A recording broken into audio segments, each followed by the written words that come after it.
Welcome back to the Skiff. We have seen a trend. We're good at spotting trends, pattern recognition, as Bill Quinn says. In Connecticut, we have a really serious problem. Our paper, Jackie Homan at the Connecticut Sentinel, has really done yeoman's work in outlining this problem where the state comes in and takes over the local zoning in these towns and essentially destroys the community or, does the bidding of developers. And in Connecticut is made up of 159 towns. There's no free county land in Connecticut. It's all townships. So the state has completely absconded with all the authority that local communities used to have. And it's horrific. We've seen it in Georgia, in Forsyth County, where they passed a law that said in the county, which we uncovered, that all businesses would be grandfathered, meaning they're going to review all zoning.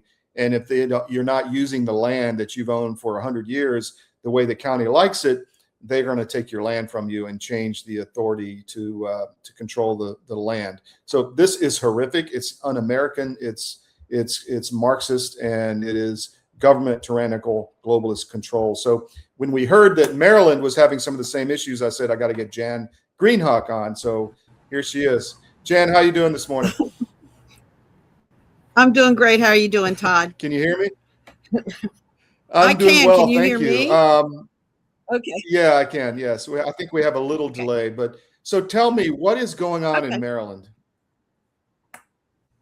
Well, there's so many things going on in Maryland right now. And in the national news, you've heard about the gerrymandering that they want to do so they can get rid of the one Republican congressman that Maryland has. That's on behalf of Governor Wes Moore. And what we're finding is Wes Moore is really, you were talking about Connecticut and it being communistic, the way they're handling things. Mm-hmm. I think Moore is taking a page out of their playbook because he is proposing all of these things that are taking local jurisdiction away, local power mm-hmm. away. He's done it, like I said, with the gerrymandering. He didn't even have hearings on this. And even the Democrats don't like what he's doing in that regard. But one of the things that's come up recently are these zoning bills. And like you said, usually jurisdictions have control over their zoning, over their, allotments, how far setbacks are, what houses can be built where. And now Maryland wants to do away with that. Maryland wants to take control of all of that away from municipalities and tell municipalities what they're going to do with housing. And it all stems from the fact that Maryland is losing population. And so instead of looking at the fact that, our taxes have gone up, our fees have gone up, the state of Maryland decides, well, we need to provide more affordable housing in Maryland. So this is their draconian response to that. They're telling, like in my little town of 700 plus residents, they're telling our town commissioners, you can't control what's built in your town. You can't control what the setbacks are, what kind of construction is built. They want to include more multifamily units. And it's this big push to put multifamily units in among single family units. And it's a really frightening law. I have a lot right next to me. It's not my lot. It's probably big enough for one medium-sized home. Under this new rule, they could put 4 housing units there because they want to cram people in.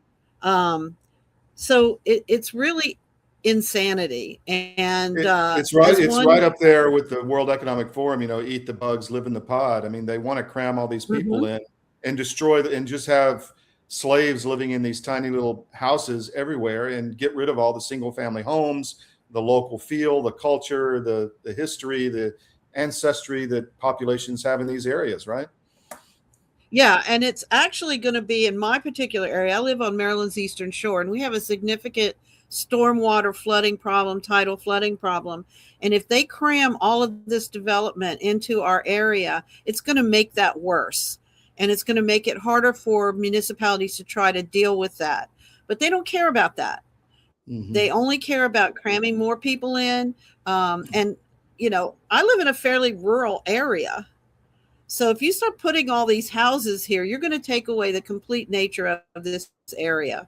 and Yeah. of the eastern shore of Maryland. So it's very frightening, and it won't even allow towns to have long range planning. Our town, we try to do long range plans where, and Mm-hmm. try to control growth so we can Mm-hmm. handle it with our sewer system. It's going to take all Mm-hmm. of that away. Your government doesn't care about you. That's why you need a medical emergency kit. It contains life-saving medications like ivermectin, Z-Pak, and antibiotics. Stock them before they block them. A warm welcome here at the National Press Club. Welcome to the journalists, welcome to the Embra team, and welcome to the other guests that we have here. I'm going to announce, and as some of you guessed it right when they came in, the first E2 order by an American operator. And that operator is Avello.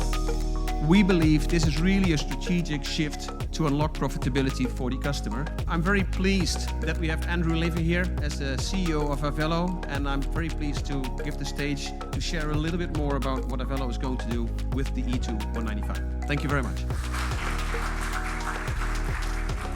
Couldn't be more excited to be here as part of this historic announcement. We have such a great cultural fit as companies, so we're very, very excited to be Embraer's newest customer. We launched our airline in April of 21, and our target is focusing on small secondary airports of large metro areas. We've carried over 8 million customers since we started on 63,000 flights. And we've done all these things with 1,200 of the greatest crew members I could ever imagine having, and many of them are here with me today.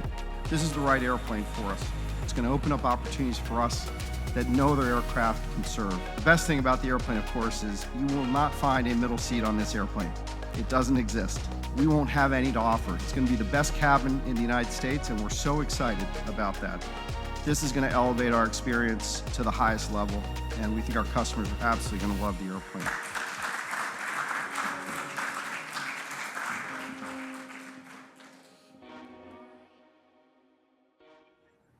Yeah, and I can So- just see, the migrants coming in, and when you bring in 500 migrants into a town of 700 people, this has happened in Europe. There's islands out there that had 300 people on. They brought 5,000 people into these islands from Africa. I mean, what do you think's going to happen? I mean, that is just destruction of community and everything. I mean, the education is destroyed, the property values are destroyed, the security is destroyed, the culture is destroyed. That's what's.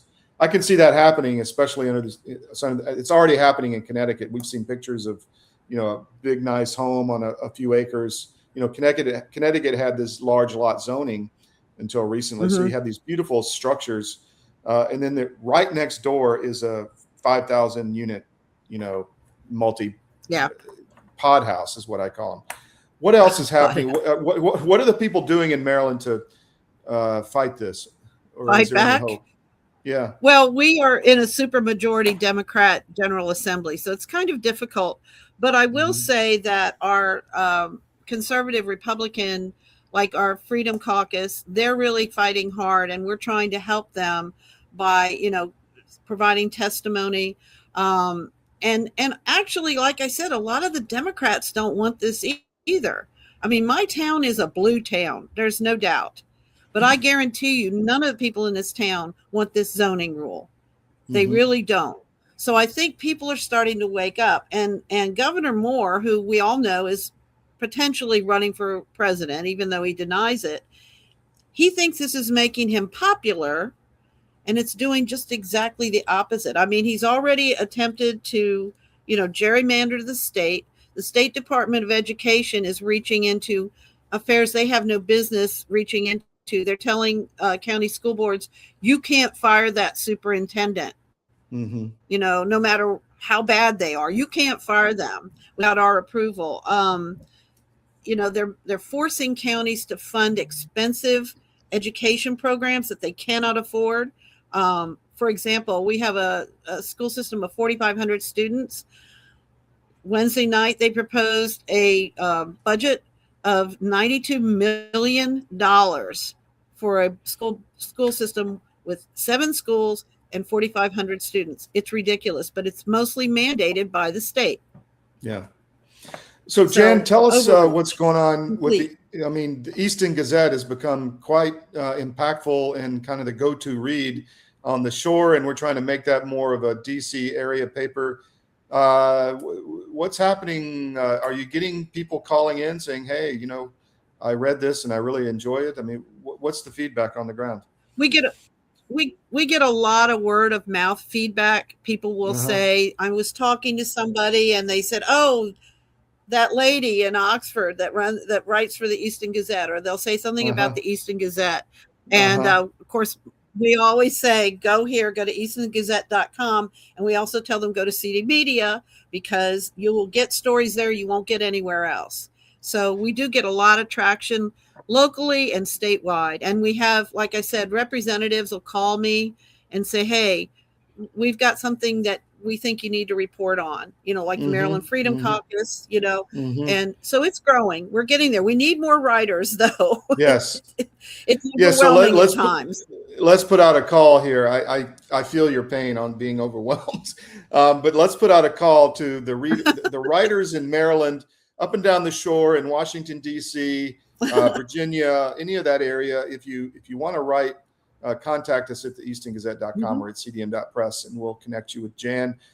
And also if you want to advertise, if you want to, get your word out, because I always say to conservative candidates, especially, our viewer is your voter or your customer. So, let's work on that. What, you got any stories you're working on, Jan, right now?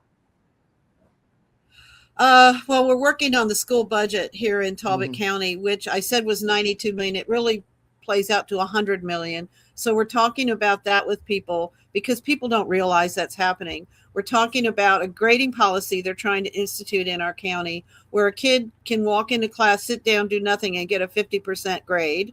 Wow.